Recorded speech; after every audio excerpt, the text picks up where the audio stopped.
Welcome everyone to Superhero Stuff You Should Know. This is the Amazing Spider-Man returning, and with me is... Andrew, never too far from Splooge. I can't get it out. Alright. I am a child. What's going on, everybody? What's going up with on? Spider-Man shit, the last of the trilogy? Yes, so we're here with Spider-Man No Way Home, the concept art for it. There's a lot to cover here, because... I mean, there's a lot to cover in this movie. This is a packed movie. It's our favorite out of the three, and I guess we can go right into it. There's a lot to go over. Let's do it. Let's just jump. Let's jump right on in. Just right into the splooge. Let's just jump right in. Of course, we've got the opening where it just picks up right after Far From Home, where they are, basically Peter's identity's been exposed. He moves MJ out of the way. This is kind of one of the concept art for the scene where they're both on the bridge with Spider-Man talking to Ned on the phone, helicopters whirring all over the place, and this is another shot of everybody being outside of the apartment that Peter and Aunt May live in, sort of taking photos or wanting to get a piece of Peter and his fame. So I don't remember this specific shot in the movie, but the sentiment is there in the film. This is another one where tons of people are taking photos of Spider-Man being Spider-Man on a little water tower thing. So I don't remember this in the movie. This looks like a sort of them playing around with different ideas of different scenes. Yes. And this is a more crowded version of the high school that Peter goes to, where people are taking selfies. We kind of had this in the movie, but not quite this shot. I guess the whole school's just in one hall, but it just seems like a crowded-ass school. Yeah, due to this. Somebody's got a drone filming all this, too, on the left. I don't know about that. Oh, my God. Fucking drones. Yep. And so there's some stuff that happens outside of Stark. This is probably the part where they're talking about, Happy Hogan is associated with Peter Parker, and, Peter Parker was using Stark tech he used it to kill Mysterio, all that stuff.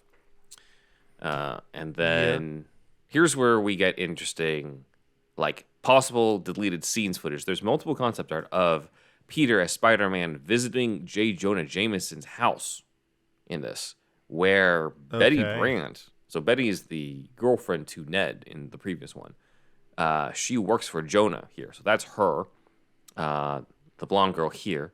And it looks like Jonah's place was going to be filled with books, and he also has an orange cat. Good choice.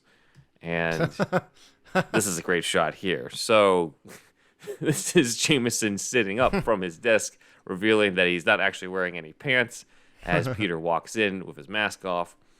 This is the Daily Bugle office in this continuity, at least in terms of the concept art. Well, home is where the pants aren't, so yes. I understand. There's another shot, too, of... so I guess Peter goes to him, maybe to tell him to lay off of him or whatever, but he goes to him for a specific reason. Again, I'm not really sure what the scene would have been, but it is kind of cool to look at this. Yeah, it's cool. I mean, they never really do much with him other than him show him on the TV screen, right? Pretty much. Yeah, they don't really interact much outside of Peter, broadcasting a message to them towards the end, and Jonah Jameson, interacting with that. But you don't actually see him and Peter Parker talking to each other in this movie. Right. So Peter decides to go visit Doctor Strange. There are a lot of different concepts for how Doctor Strange is going to look, because he's kind of in the casual dress wear for it. So we've got one where he's got the cloak over his robe on the left. We've got another one where he's just wearing a robe. He's very dressed down. And then the one on the third one's a little bit closer to what we got in the movie, where he's got the cloak over some sort of parka thing. Yeah. So they wanted to play around with a lot of different ideas of what he was going to look like. He's even got a hoodie thing on the bottom left. It's kind of funny looking. But they really wanted this casual dress down or Doctor Strange in the snow thing, but without him looking too formal. Right. Yeah. I mean, it's cool. Wong is shoveling snow. He's got a little snow hat. The fuck? He doesn't look happy about it. Yeah, no, he doesn't at all.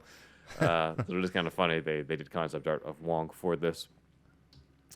we would have seen maybe a little bit more of the Sanctum Sanctorum, because this is the his little library type area that we saw in the first one, that we don't really see in this movie. And this is another interesting one that Dan pulled up, where it looks like Peter's standing over the bed of Doctor Strange, who looked like he just woke up. So maybe, Doctor Strange is waking up from a bender or something and sees Peter there. But it's a different, very different scene, different way to introduce the two of them. Yeah. So moving forward, we've got, it looks like either Ned or MJ in the same room when Doctor Strange is casting the spell, or it's visions of them when he's casting the spell, which might make more sense. But I'm not sure. I thought this was an interesting shot using these photos. That's pretty cool. Peter's got this visor thing that looks kind of stupid. He's doing VR, or like, what is this? It looks like he's playing VR in his spare time. That's what it looks like. He's playing the new Spider-Man game from Insomniac. Yeah, exactly. He's like, I wonder how the video game version of me is like. Yeah. Yeah, this is sweet. Yeah. Yeah, I don't know. I mean, if it's not VR, then what's this? What's this for? Yeah, I don't know. This was weird. But maybe another component that's part of that Iron Spider suit. Who knows? Okay. Moving forward, though, we get some cool stuff that we didn't see in the movie regarding the first major action sequence is on the bridge where Doc Ock shows up. But it looks like concept art shows a lot of different ideas they didn't go with. Maybe some of it was budget. Maybe it was mainly that, or they just decided to cut it, thought it was more trouble than it was worth. But it looked like there would have been Peter using his webs more creatively. Or in more creative ways. So as you can see here, it almost looks like he's creating bubbles around people, but those are his webs. They're supposed to be his webs, and he's weaving them to make it look like that. That would have been cool. I mean, yeah. Does he do that in the comics ever? He does. He does. Okay. So I think they just wanted to be like, hey, he can use webs outside of just web slinging or tying stuff up. So here's another shot, a closer shot of it, almost working like a net around all the debris that's falling in order to save people behind him. So that's pretty cool.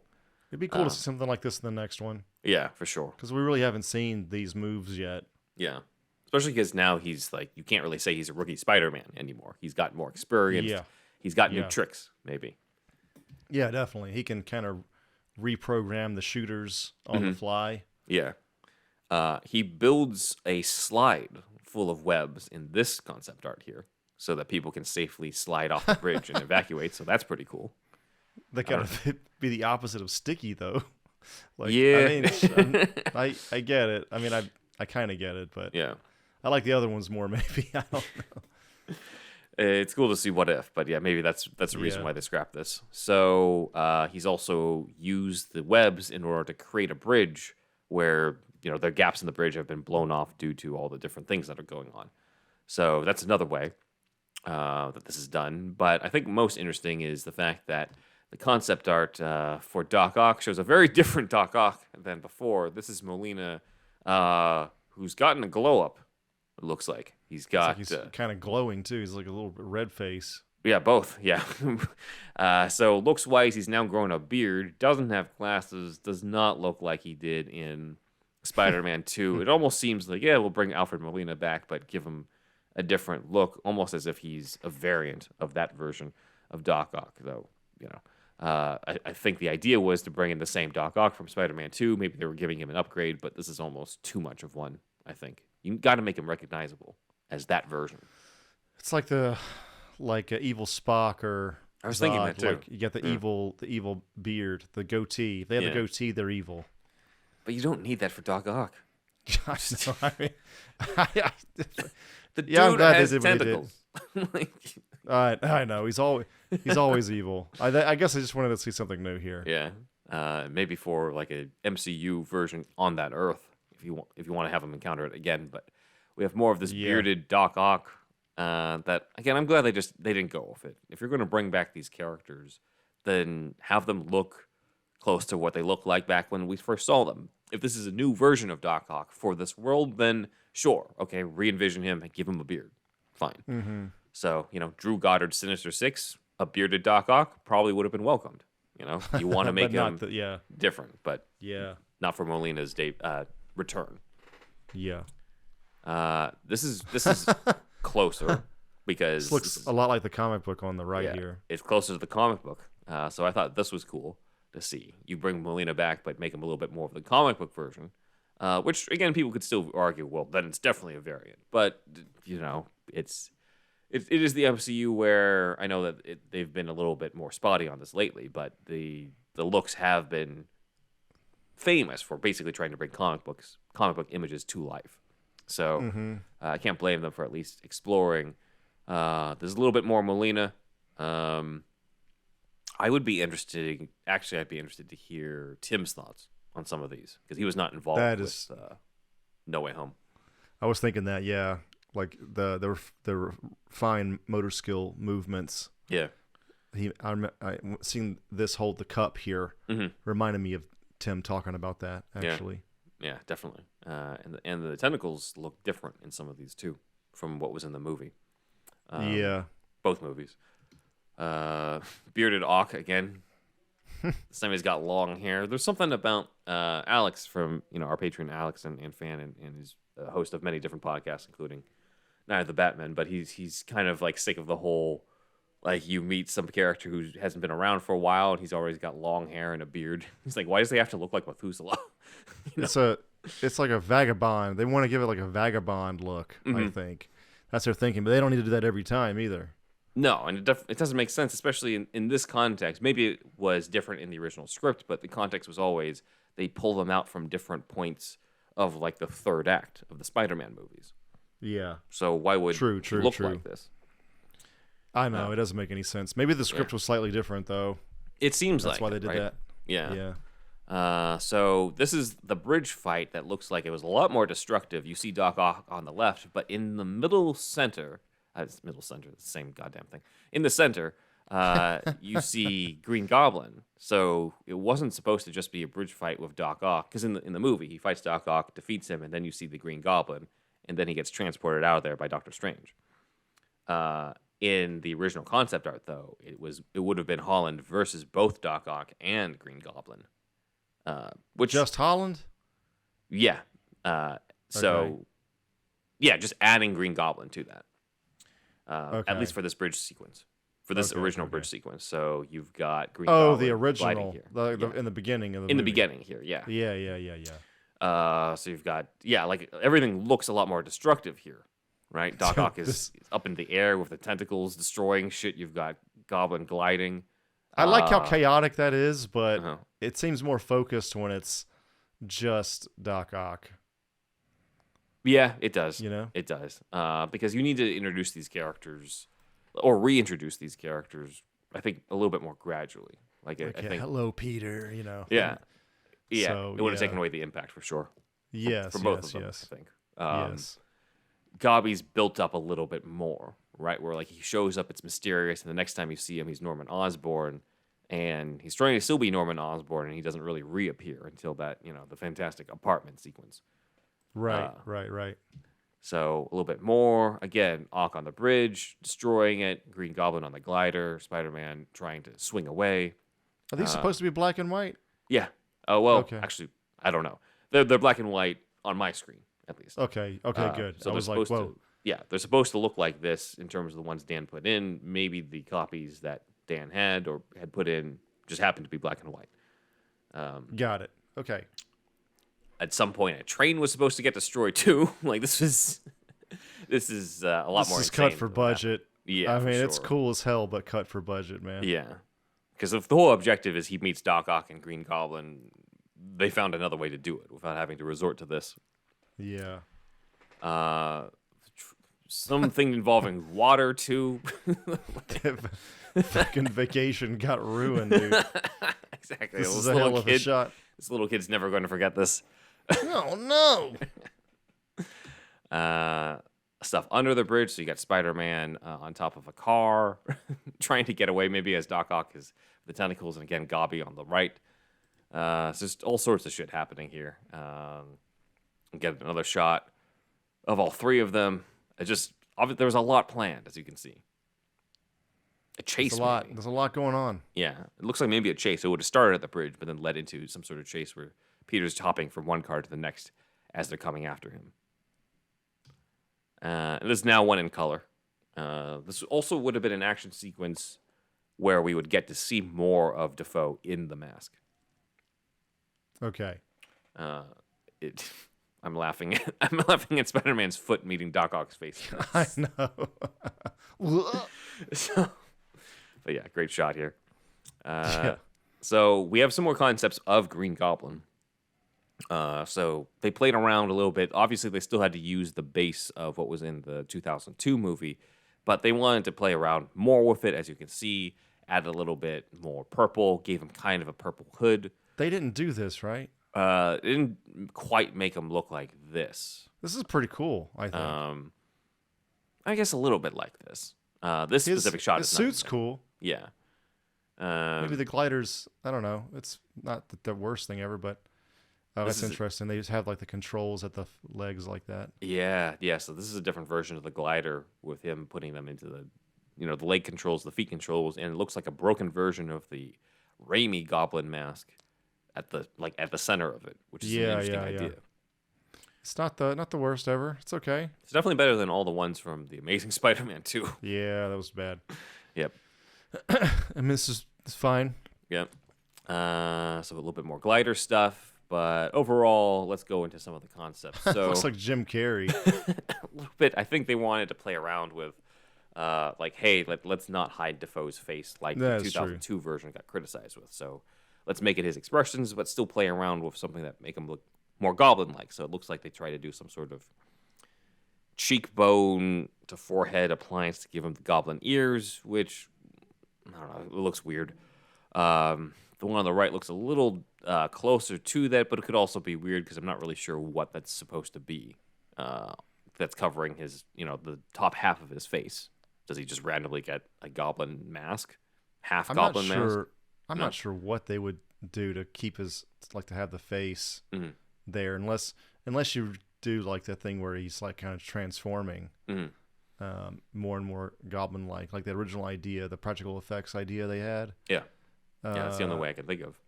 Yeah, with a cloth hood, like in that other shot, that was pretty cool. Yeah. Goblin, I thought. Yeah, this thing. Yeah, this would be cool if he has that's. Honestly, this is a fucking sweet Goblin, dude. This is a good Gobby to me. Yeah. And have him kind of more dramatic face change. That would be really cool looking, I think. Yeah. Yeah, we can't really see the face in that one, but they did play around with different ideas. This one, just the helmet's got to go on this. The body's looks fine. like, I forget what Ant-Man's helmet looks like at the moment, but it reminds me of Ant-Man or something. Or reminds me of Ted Kord Blue Beetle. A Blue Beetle or what's their Ant-Man? The Atom? No. Yeah, the Atom, yes, but I'm trying to picture one where he looks like this. I don't know. Maybe. I can't. Anyway, a lot of suit. It doesn't. It looks off. Yeah. He looks like. It honestly doesn't look really evil at all.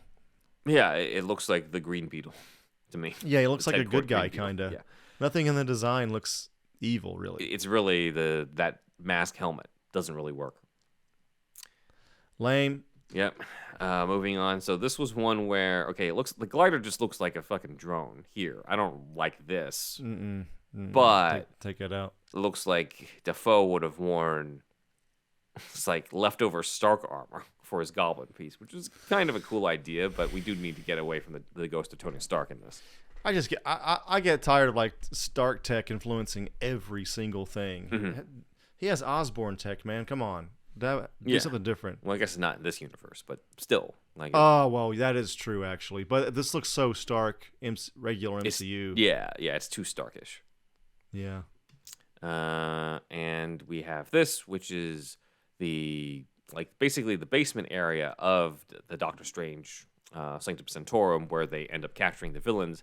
I thought what was interesting here is that the concept art shows that it wouldn't have just been Peter with Ned and MJ, but also would have included Betty and Flash. But, they're just not nearly as important as Ned and MJ. I think that was a good call to not overstuff a movie that was really in danger of being overstuffed, because this is just a shit ton of characters. If you told me that they would actually pull off having multiple Spider-Man villains, all in the same movie, and actually kind of balance it out somewhat well. In addition to Ned and MJ and Doctor Strange, I wouldn't have believed you, but they pulled it off, at least in our opinion. Yeah, for sure. So, moving further, one of the other villains he has to capture is the Lizard, and you might notice something. This Lizard from the Amazing Spider-Man, yep. We could have gotten Lab Coat Lizard. God, dude, see, there it is, man. They were on the right track. They were. That would have been they awesome. Were. Even though like Lizard looks very different, like the actual face looks different from the first movie. I'm like, I don't get the point of that. You're literally trying to bring back the same Lizard from before. Bring the same guy, but put the lab coat on him. Yeah, just put the lab coat on this, because this is the guy from the first one. At least the guy on the left. Mm-hmm. Yeah. So, I don't know. Maybe they use like I evolved more or something. I don't know what they say, some dumb line like that. But this is cool. You know, this looks like the movie version of a toy. We got the purple pants, right? And then the white lab coat. So like, I mean, yeah, this is really the move. Yeah. Interesting to see like Disney does key in on this stuff. Like they know. Yeah. They're artists, their art direction, they know. They know what, you know. They know what they're doing or something over imagery, there. You know? Yeah. Yeah. They got that playful design. Mm-hmm. So these are different variations of Tom Holland's Peter interacting with the Lizard in the lab coat and the top three and intimidating him. So that could have been cool. This is presumably in the first time that they meet where he's in that prison and there's like that, you know, that gel cell door that's between the two of them. Yeah. Yeah. So, but yeah, Lizard stuff is cool. It's kind of a shame they couldn't incorporate that or didn't want to incorporate that. Maybe there's just something about the lab coat that's like tough to render on top of all the scales and stuff. I have no idea. Fabric is hard to render, I think, the flowiness of it, but maybe that's it then, right? So he's in the movie, but he doesn't have the coat on it. No, he's naked like in the first Amazing Spider-Man. He's naked again. Yeah. I forgot what he looked like, to be honest with you, dude. In this movie, so the same. Okay. Yeah, they should have added it, but they went the easier route. They had to divert the funds somewhere else. Yeah, it's understandable. More lab coat Lizard. Again, face is different from the movie, but the actual idea of this type of looking lab coat is true to the comics. True to the comic image. So looks cool. Works. Yeah, he looks cool. Should have done this back in 2012 for that first one. I know. I guess he's too. He can't emote that well with that kind of face or something, but it would have been interesting. Yeah. So more cool stuff here. But yeah, I knew you would love this because of the lab coat. I was like, he's got it. They could have done it. Yeah, I mean, we talked about this pretty much at length in another episode. Yep. So we've got... I'm not really sure what the hell's going on with this, though. Looks like some sort of experimentation thing. Yeah, and he's got some sort of headpiece thing with something over his eyes. He looks ridiculous. I mean... Yeah. And not quite in a good way, like, this looks ridiculous. This looks like cool ridiculous. This is... Yeah. Like, I don't know what the fuck is going on. So I don't know either. It doesn't look super cool, but maybe there was some sort of story thing there. I don't know. Maybe, yeah, or maybe it's like a straitjacket type of thing. Well, no, because why would he have the pant? I don't know. It's whatever. It's just a random concept art. Who knows? We'll find out. Maybe someday. Maybe. But moving further, we do have some designs for Spider-Man's suit when he goes out to capture Sandman and Electro. He turns his own suit inside out. And so this is sort of the inside-out suit, that concept art for the inside-out suit. So they went with very different ideas for that. There's this one does the inverse. It looks like some sort of colors. Inverse colors on the left was explored, and something similar with that in black on the bottom right. So, I mean, why does he need to invert his suit again? I mean. It was kind of a random plot point, but essentially in the extended cut of No Way Home, somebody was like, Mysterio was right, and basically does the Nickelodeon, like, green goop thing on his suit, and he can't like get it off, and so he turns the suit inside out. I don't know why that had to be a plot point though, or maybe it's paint. Actually, it's paint. It looks like the ooze stuff, but it's probably just green paint. Slime. Slime. Yeah. That's the word. From Nickelodeon's world, they just call it slime. Yeah, I forgot. Or there was that '90s toy Gak. Do you ever play with Gak? I didn't remember that. Yeah, but yeah, Peter got slimed like a Nickelodeon. But what's weird is in the theatrical cut, they cut that scene, so then it's just him deciding to turn the suit inside out for whatever reason. And then Aunt May cleans it later. It's a weird plot point. It's whatever. Like, the thing is, like, even if you make it make sense, you got to ask yourself as a filmmaker, as a screenwriter, how much of this is worth it? It's just one of those times where it's like, well, you could make it work with logically, but it still won't be worth it. Yeah. To like a worthwhile story point. Yeah. Maybe they wanted to bring back the black, like, the Night Monkey suit from Far From Home, the previous one. Then, like, they could have just done that. Yeah, they could have just done that if they wanted that. Instead of he's in an inside-out suit that's black. I'm like, okay. But it was a weird idea, I thought. It doesn't take away from the movie, but still. They wanted one more variant, some more toys or something. I don't know. Like it. Yeah. It's weird. Look, we got some Venom suits there. We got a Venom one, yeah. We got the classic black suit Spidey on the bottom right, which we could still do, right, with Secret Wars, right, with the upcoming Secret Wars movie. So, Secret Wars that's still not totally confirmed though, right? We keep talking like it is. I mean, it probably is, but that's the next big phase. Wasn't it Kang Dynasty and then Secret Wars? Oh, Kang, then Secret Wars? Dude, Tom Holland's going to be 45 by the time we get to Secret Wars. Then Wars, yeah, it says Kang Dynasty pushed to 2026. Now, keep in mind, this was an announcement that was before, well, hold on. The writer's strike, 2023. Yeah. So, May 1st, 2026 would be Kang Dynasty as of now. Mind you, they just delayed Deadpool 3, so who knows. But Kang Dynasty 2026 and then Secret Wars 2027 is what it says here. So it's a two-parter like Infinity War and Endgame. Oh, okay. I didn't know it was like that. It's cool. There's a big event, and I guess Tom Holland won't be that old then. But yeah, I mean, I think that's got to be Tom Holland's next thing. Really, is getting Venomized. Yeah, and then and they hinted at that too. In this, there's no Eddie Brock yet, right? In MCU, not on his Earth, but they did the whole thing where Tom Hardy has weird bar mid-credits scene in this, where but he leaves the symbiote, but I'm just like, okay, wait, so he's not on the same Earth. So the fuck is the point of these Venom movies where the symbiote's just going to attach to Peter and then go on a different Eddie Brock? Fuck, man, the whole point was that there's a separate Eddie Brock on a different Earth where there's no Spider-Man now, and you're not going to... Okay, it's whatever. It's stupid. I don't know what to think about it all myself. Yeah. But yeah, they could be saving this for Secret Wars. It looks cool. They look cool, though. All the Venom guys look cool.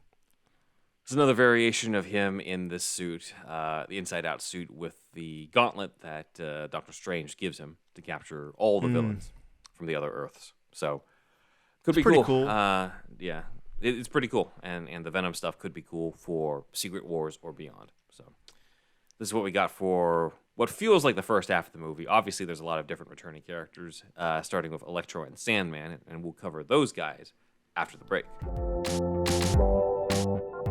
All right, everyone, it's October, and once again, it's time for announcements. So, for those who have been following along, Newverse Creative has produced a three-parter of my adaptation of the Batman '89 comic series by Sam Hamm and guests Sam Hamm and Joe Quinones.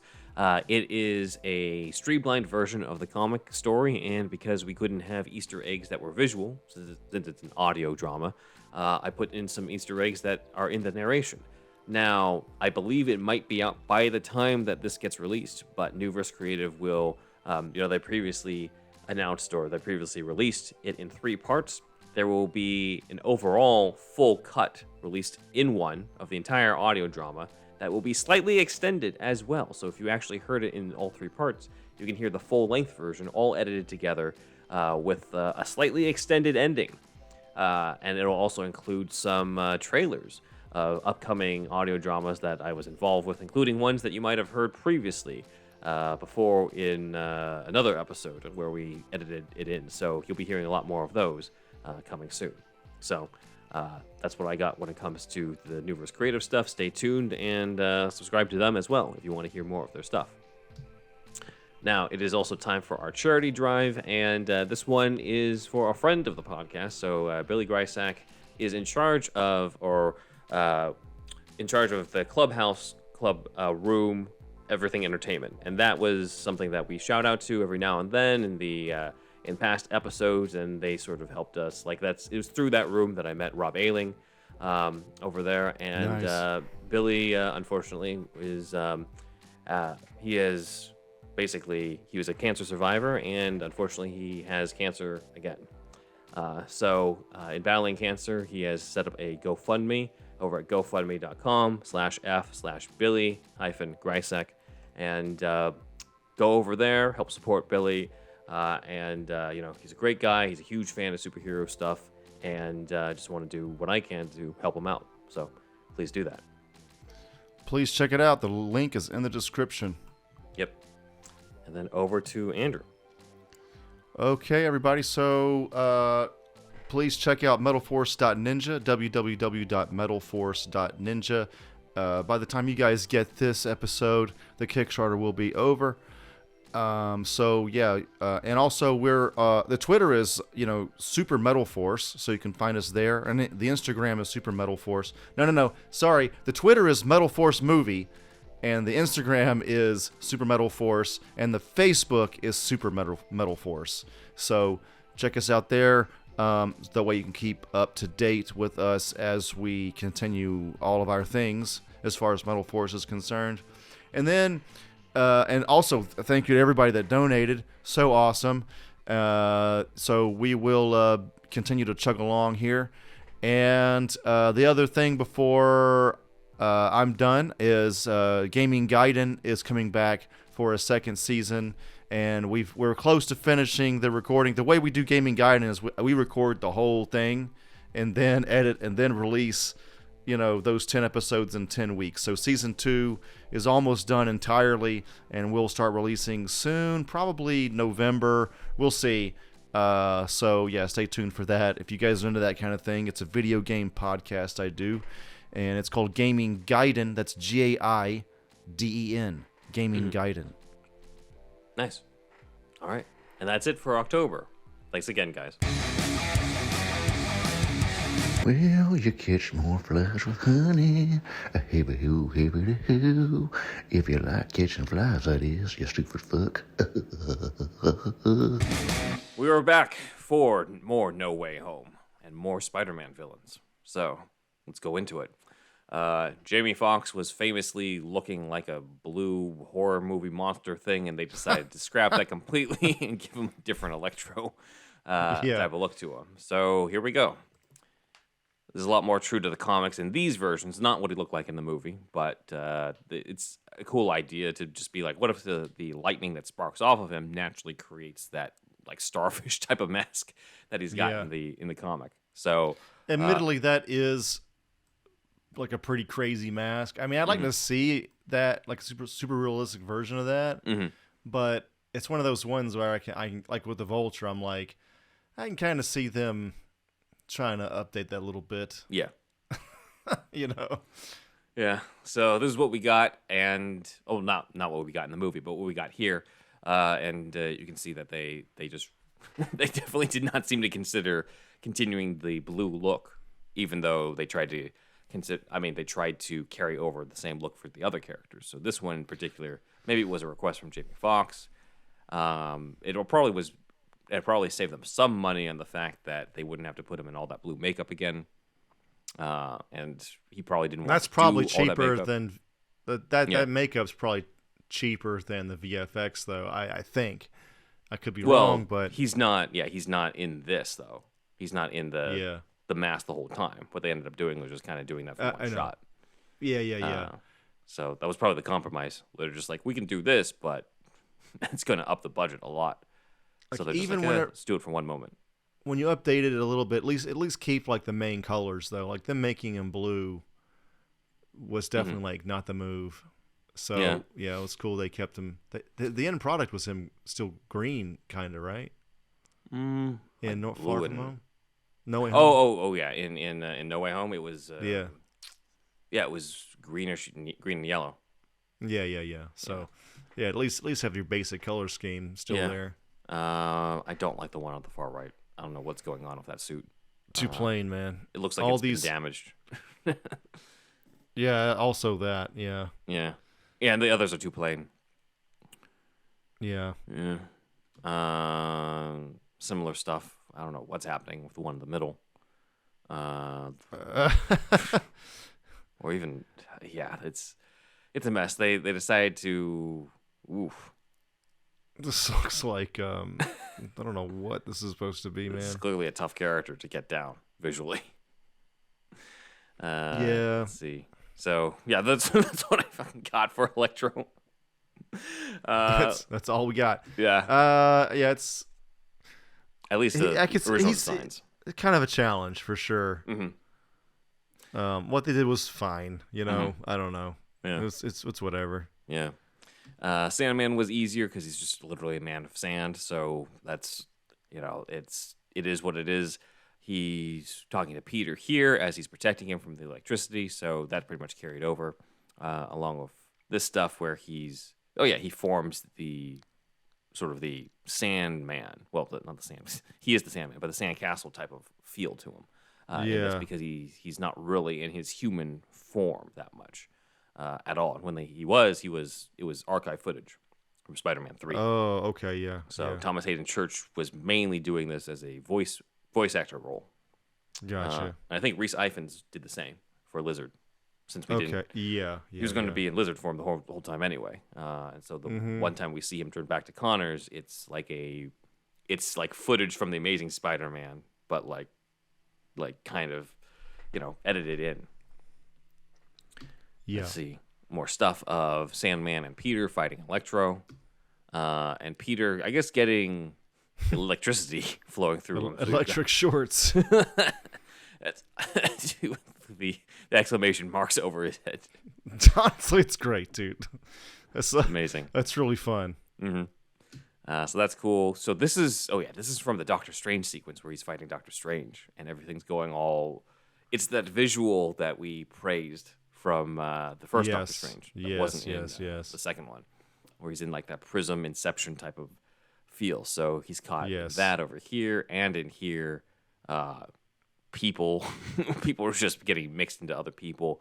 It's insane, this type of visual, and insane that they were able to incorporate this too into a movie that's already so crowded and full of other stuff. Yeah, that's cool. The mountain stuff here, or the canyon stuff here, I should say. So all looking cool. I don't know what's up with his eyes on this one though. It's just like what? And you've got this random dude here who's just caught in the middle of it. It's fine. I mean, it's it's interesting, I guess. Mm-hmm. I don't know what's going on, but it's interesting. Looks like at one point Doctor Strange sends him. Oh, maybe that's what it is. He sends him through a window, and this guy's in place, and then maybe it turns into this. And Spider-Man's eyes go like, "What the hell?" Like a cafe or something in New York. Yeah. So maybe he creates the mirror dimension or something in there that creates this like effect. Because you can see Strange over here in this area. I've never done LSD or even shrooms, dude. Like I it's just like if it makes you see all these kind of double, like what is reality kind of shit, like that's wild to me, man. Like these images must come from that kind of stuff. I feel like. I think so too. Yeah. Yeah.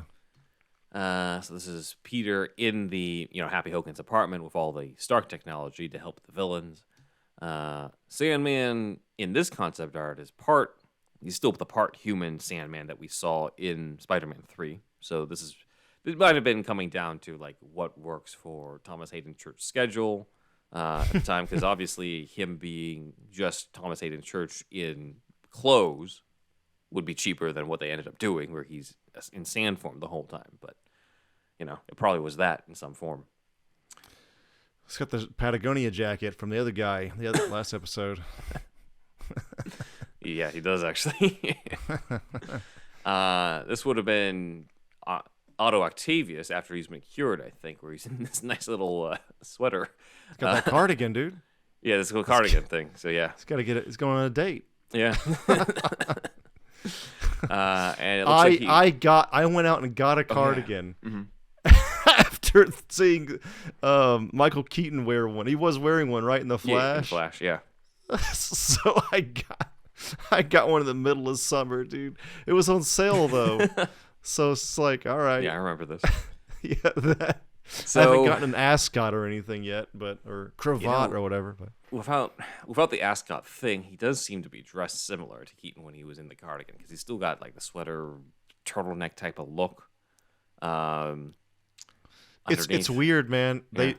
They look cool. But there's a little bit of grandma vibe to them, and I noticed that when I was wearing them. Mm-hmm. It's like I've never felt like it's kind of grandma but kind of cool at the same time. All the same time. Yeah. And Kurt Cobain wore them too, so it must be cool. Anyway. So this is Cardigan Doc Ock helping out Peter with the cures of the other villains. Yes. So that's pretty funny. And then there's the big apartment sequence, which looks a lot more destructive than the actual movie. Like, this looks like Towering Inferno type shit happening. This looks like some absolutely insane shit. Yeah. I've never seen Towering Inferno. I haven't either, but it looks like the whole building gets destroyed. And you've got Goblin flying on the glider outside. This looks like Aunt May's trapped here or something. It's insane. It's cool. And then we have this concept art. This is sad, dude. Yeah, this is sad. This is Peter in the ambulance of Aunt May, presumably when she dies, which is gut-wrenching as it is in the movie. And I think it worked better in the movie when it was in the the remains of the apartment lobby. Then he has to take off. Like it's gut-wrenching as it is, and then the fact that Happy shows up and he sees what's happening, and you've got the music, and then the police fire on Spider-Man. Like it's so well constructed. Like that. It's good, dude. That's when it really starts going crackerjack. Yeah, for sure. So Spider-Man looking over the big TV set, which then says Spider-Man taken into custody. Presumably that's a call, or not a callback necessarily, but it's tying into the earlier sequence where he gets taken in by like the FBI and stuff, and Matt Murdock has to take him out of there. So we got this shot, but now we start getting into what everyone kind of knew was going to happen, the worst kept secret of this movie, which is that we were going to have other Spider-Men in this. So this is kind of a rendering of what looks like Doctor Strange actually bringing the other two Spider-Men to the top of the school building when they give Peter that pep talk about great power and great responsibility. So we have other variations of this. Tom Holland staring at Andrew Garfield over here while Doctor Strange brings in Tobey Maguire. Wow, you're so cool. And then this is kind of fun. The one at the top. It's just the three of them sitting and hanging out. It's kind of fun. I love those lines. Are like, I'm the worst one. No, man, you're cool. You're amazing. You're amazing. Yeah. So this is more clear in terms of who's who as well. So Andrew Garfield and Tobey Maguire are shaking hands in front of a teary-eyed Tom Holland, and look, they're all friends. This this brotherhood of Spider-Man is great. Yeah, this is the best multiverse story. I mean, ever so far to me. This one, out of all the superhero multiverse stuff we've gotten so far, I mean, Into the Spider-Verse is number 2, I think, for me, as far as how well they handle multiverse stuff. Mm-hmm. But I don't know. This one just really got to me, I think. Yeah, it's tough for me because Into the Spider-Verse is really well done, but it does not have the same nostalgia that No Way Home, obviously injects in itself. But then people have debates in terms of whether or not nostalgia is necessarily a good or bad thing. But I'm just like, look, it worked for the movie. It worked for the movie. For me, it's not just the nostalgia too, though. It's like they made them all say things to each other. Mm-hmm. I mean, maybe a lot of it was kind of meta, but still. And then an older Spider-Man, Tobey, gives him the stern ass look at the end. He becomes like, I mean, very quickly and not for a long time, but he's like the mentor in that situation. His mentor becomes the OG Spider-Man and makes him turn away from making a terrible mistake. So, yeah, I don't know. It's just, I thought, this movie's great. Yeah. Let's see, other shot of all three of them together. This is Spider-Man in the ending of Far From Home suit in the middle, as opposed to sort of the kind of the Iron Spider-ish one that he's wearing at the end in this one. But other than that, you can kind of tell who's who with that. Tobey's still got the raised silver webbing. You've got Andrew Garfield with like the widest eyes.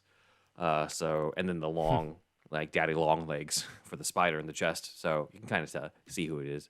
So you've got Holland facing off against Lizard again in the lab coat.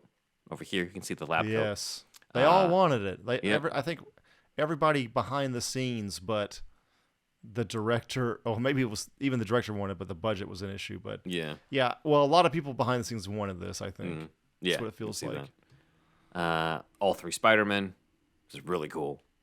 Man, yeah, it was just it was just a really great movie, dude. Gobby versus Tom Holland Spider-Man over here. So you've got that hood. As he's cool. fighting him. Gobby again looking at the three Spider-Men on top of the Statue of Liberty. This is a great shot. And then cool.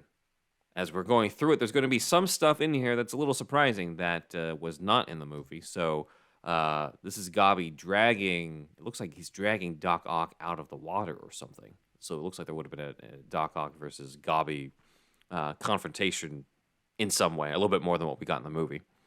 Yeah. So that's one. Another thing. Okay, well, this is Spider-Man with Sandman in the background. He's fighting. Looks like he's fighting Doc Ock again here. So it could be. Who knows what they had in mind in the script in terms of whether or not he's cured at this point or pretending that he's not cured anymore, but he's really helping them. And then here, though, it does look like he's surrounded by all of them. The Sinister really Five. Fun. Yeah. Really fun. So that's For cool. Sure. We have Ned escaping by using a flag, it looks like, as he's trying to jump out of there, as Goblin's going after him. I still want Ned and Wong, Sorcerers Supreme. Yes. The show. Maybe we should them pitch versus that. Agatha. Yeah. Yeah, like that's our other unofficial 6 pitch. Yeah. Right there. So this shot seems to imply that MJ may have been saved by Doctor Strange's cloak. Cloak of levitation. Obviously, that ended up going to Andrew Garfield saving her, and the cloak ends up saving Ned, which I think was a better good choice. Yeah, because that was such a good fucking emotional scene, man. Yeah. The fact that it might have been, it was maybe the first time I had seen an audience cheer for a hero about to rescue someone, as opposed to actually rescue someone, and going off of information from a previous movie. A movie that wasn't even recent, but was close to 10 years earlier, based off of knowing that it was going to be the Andrew Garfield Spider-Man who saves her. Everyone cheered when it was basically obvious that he was the one who jumps after her. Bro. And that was just so amazing. good. Yeah. I'm getting a little goosebumps thinking about it. Yes. And we've talked a lot about, you've brought up a lot that he's like probably the best actor out of the Spider-Man. And like, I remember that shot of him like looking at her, Oh, yeah. like I was able to save this one, Yeah. God. Incredible. Yeah. It's so good. So this has been interesting to people. This is Ned on the Goblin glider holding a pumpkin bomb. And I need more Ned in my life, bro. That's just what I'm saying. Yeah. I need Ned and Wong teaming up. And you know what? Madison was sort of annoying, but I do love the internet fan theory of, or what did they even show it or something like Madison and Wong? Wong are like actually together, and they're not just friends. Yeah, I mean, at least in the beginning, they don't have to be deep in their relationship, but like starting to date. Mm. I think it's fine. I don't know. That'd be kind of cool. I mean, make her a little. I know she's supposed to be a little annoying. Yeah. But Like give her something more than just the caricature that she played in She-Hulk. Yeah, like make her still fun in that way, but less annoying. Yeah. So this has been interesting to people because Ned Leeds in the comic is suspected to be Hobgoblin. He turns out to be framed, but it kind of created the fan theory that Ned at some point was going to be Hobgoblin, and you can kind of, here he is on a glider. He's wearing orange, but I don't think this is the case where this is concept art where Ned would have turned into Hobgoblin. I think that's the MCU's nod towards Hobgoblin. Because again, in the comics, he's not actually Hobgoblin. Ned is framed to be Hobgoblin, but he's not actually Hobgoblin. So people love seeing these different versions, man. Yeah. Then maybe there would have been an homage to the theory. Yeah. But it's just Ned, going on a joyride for good. Yeah. On the good side. He's throwing pumpkin bombs at Norman, I think. Yeah. Not at Spider-Man, for Norman. So it's fun. That's this is fun, though. Yeah. Yeah. No, it would have been a cool look, but I'm sure there are a lot of other things where they're just like, okay, what is the most essential? Well, the most essential is Tom Holland Spidey versus Goblin. What's actually worthwhile, and what are we going to give all this crunch time to? Is for we're going to give some of these shots that aren't necessary to the overworked VFX team, right? I'm very interested to see the quality of VFX after post unionization going forward. Yeah. Will we see a dramatic increase in quality? We'll see. We still got a little ways now, but True. Yeah, we'll see what happens with all that. Yeah. So this would have been both MJ and Spider-Man fighting Defoe's Green Goblin. If she is holding up the cure. But I think ultimately what we got in the movie was way better in terms of it being about him learning to he just stabbed him. I just realized this. I was like, why is there blood here? He just fucking stabbed Holland there. You see that? Yeah, I do. It's pretty epic. Yeah. This is a pretty cool shot. What we got in the movie might have been better, but this is kind of sweet though. Yeah. Cool look. But yeah, I think what we got in the movie was better, where he gets that, your favorite stern look from Toby, and he catches the cure from Andrew Garfield and cures Norman. Was that look moving to you? Because I was very moved by that whole last scene. I was moved as fuck, dude. I mean, I felt the impact. I think it was more impactful for you than for me, but I think I did feel the impact of that, where it was just like, well, of course it's going to be this. And Go ahead. For it to be Tobey Maguire too, who has the history of knowing that he allowed Norman to die, not intentionally in the first Spider-Man, but he did. He did inadvertently allow Norman to die, to now be in a position to save Norman. Not necessarily just for Norman's sake, but for the sake of this other version of himself. That was the perfect choice. To me, it's like a top tier MCU movement, a moment. It's like that, and like up there for me with I'm not going to fight you anymore, Bucky in Winter Soldier, and for me personally, him in Guardians 1 when he reads where Star-Lord comes from. If I can make a list of like top moments in the MCU, and these are my personal top moments. Yeah. Star-Lord just crying reading that letter or whatever in Guardians 1 and stuff like that, and that scene in Far From Home is definitely in that list. I mean, No Way Home. Yeah, these titles run together, man. Yeah. The third one with the stern ass look, No Way Home, and it's just something about like being so tempted to do something out of anger and hate, and then your friend stopping you from that. It's also like, this is what heroes do, and another hero is stopping another guy. That's usually a hero, He might, he's not going to be if he kills this guy right now, but I don't know. It's just like, God, it worked for me on all levels, really. Yeah. No, it's great. Yeah. There are two more pieces of concept art that are kind of insane. I don't know if they made it in the scripting stages or if they were just ideas. So this is one that hit the internet recently. This is Spider-Man having captured Green Goblin, Doc Ock, and Electro, and he's at the doorstep of Bruce Wayne. No, it's Michael Keaton as the Vulture. Over here, I don't know why he. What's he gonna do? I don't know. But, I thought it was gonna be J. Jonah Jameson for a second. Or maybe it was supposed to be Jameson, but that does look like Michael Keaton on his profile on the side. Yeah, you're right. I don't know. I don't know what this is all about. It's funny though. Funny shot. Yeah, it almost looks like a bit of a Mad Magazine caricature of the villains in the back, especially Melina. Yeah, it looks like Pixar almost too. Maybe a little bit more definitely fleshed out than that. Yeah. It looks CG. It looks kind of CG render. There's some CG rendering on this. Yeah. So this is one, and then the other one is kind of insane, and I don't know what it's supposed to come from, but it looked like there would have been a fight at the Statue of Liberty between Doctor Strange and Mysterio. So sick. Mysterio's back. He's still alive. He shows up at the end and fights Doctor Strange. So I could see what again, that would have been. That would have been pretty awesome, but I could see that, like, we just had this guy, and I don't know. I mean, I would love to see that fight, but it's already, like, there's a lot going on already. Yeah. So, I don't know. Maybe it was supposed to. Here's my possible theory on that, because it's just like, okay, why would Jake Gyllenhaal's Mysterio randomly... First off, it means they faked his death in Far From Home, which people suspected. But then he comes back, but then decides to come back at the Statue of Liberty after all this time. Is he part of the whole movie after all this? So that's when another...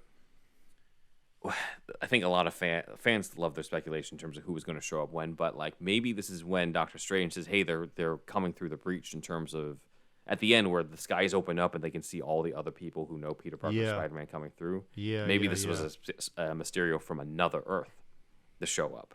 And I'm sure... fans are going to take the extra step and be like, what if, the fishbowl smashes after Doctor Strange defeats him and it's Bruce Campbell from Spider-Man 4 that never got made. I'm just like, I can see people have that theory on that. But again, I have no idea. But it seems weird to me.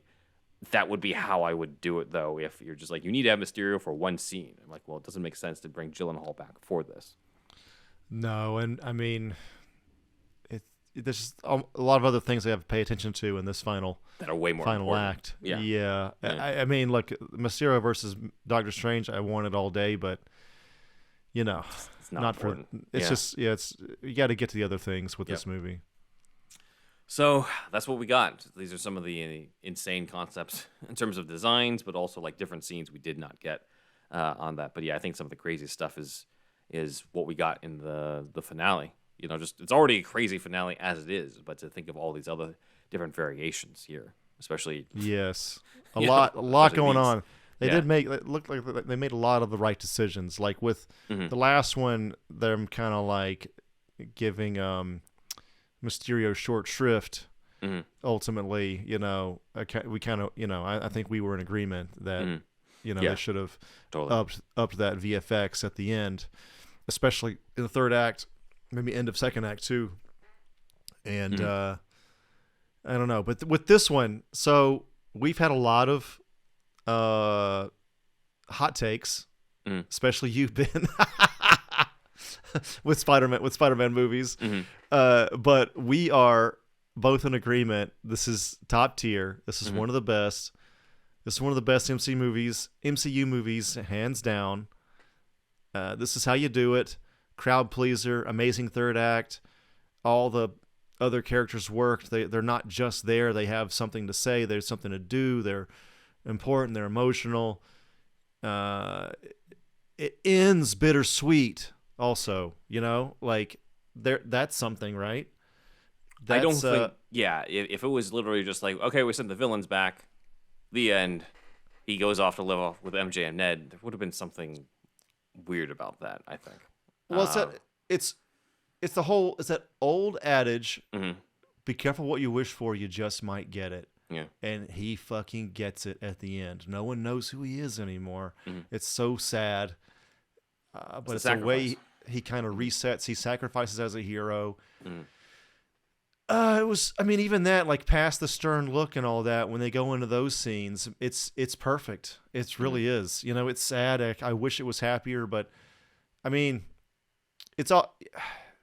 I don't know if I wish it was happier. Like as in real life, yes, I want people to be happier. Sure. But as for a movie, that bittersweet ending is very good, dude. I think it made it for me. It made it for me because this could have easily just been like, okay, you got to see all your favorites come back, and then it's the end, and it all wraps up in a nice tight bow, and I think maybe some people wanted that, but like the core of this movie is still this version of Peter Parker, and how he had to lose his aunt and learn that despite all of that, he still has to remember that with great power there must also come great responsibility. Losing his friend, losing his girlfriend, all of those things for the sake of saving lives, saving the multiverse, and nobody will know. Nobody can know. Nobody can know, dude. He's the thankless hero. It's like a thread of the Spider-Man DNA is being a hero sucks. Mm-hmm. It fucking sucks. That responsibility sucks. Mm-hmm. You know, he's a fun guy and he's funny, but that responsibility of it, man, it's just not a picnic. Mm-hmm. So I love seeing those scenes. It's great. Same here. No, the ending cinched it. Like it really solidified. Like this is his journey. This is the emotion. This is like what this movie is about. Is about the sacrifice he's willing to make at the end. Yes. God. So I mean, it's a 10 out of 10. I think. Mm-hmm. I'm trying to think of anything wrong with it. I have to see it again. But I'm sure the like people this in the is comment section will remind us. this is what we want. We want this from the MCU. Yeah. That's not necessarily multiverse shit every time, but this level of storytelling. Right. Honestly, if the MCU was like this one in 2021 and then a break and then Guardians 3 like this year, people wouldn't be shitting on Marvel. They'd be like, yeah, they got it. They got it, no problem. A part of my gut tells me, and this is with no evidence whatsoever, that's why I say gut, I feel like they're going to knock Fantastic Four straight out the goddamn park. It's kind of precious to them because it's Marvel's first family. But maybe we can talk about that in the Patreon later. Yeah, maybe. I mean, let's hope, right? When it comes I would to like that to version think. of it. Yeah. Yeah, I would like to think. Doctor Doom was going to be badass as fuck, hopefully. Mm-hmm. And we'll go from there. Again, from if anybody that's worked as a writer in the MCU that happens upon this, like, yeah, I guess you guys already know. Like, what the fuck does it even matter what I say? Like, we have more shit like this, more like Guardians 3. Every MCU movie, like, oh shit, oh my god, emotional stakes, like crazy swings here and there, shit you never thought would happen. Thor's dead in the next one, or I don't know, like something big shit every time happening, good and bad. Yep. And on that note, that is superhero stuff you should know. Coming soon from Newverse Creative.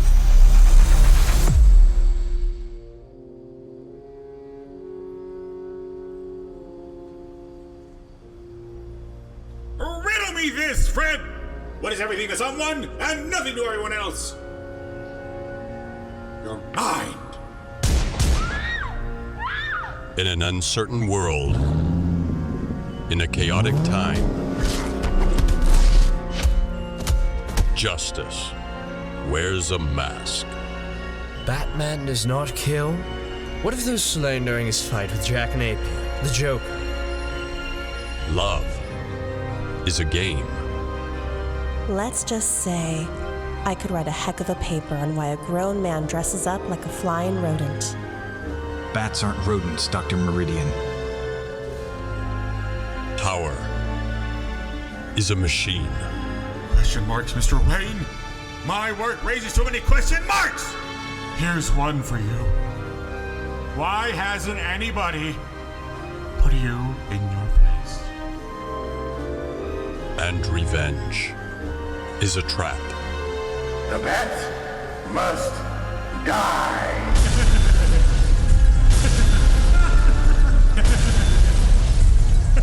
Courage now. Let's save your bat butt back there. I think a little appreciation is in order. truth always. Who's the boy wonder, Batman? Experience the original Batman forever. Finally performed in the style of the Burtonverse. I see without seeing. To me, darkness is as clear as daylight. What am I? Batman 3, based on the screenplay by Lee and Janet Scott Batchelor with Akiva Goldsman. Adapted by Ben Wan from Superhero Stuff You Should Know. My parents were murdered in front of me. I was just a kid. I can't remember exactly what happened. But now there's a new element. A red leather book.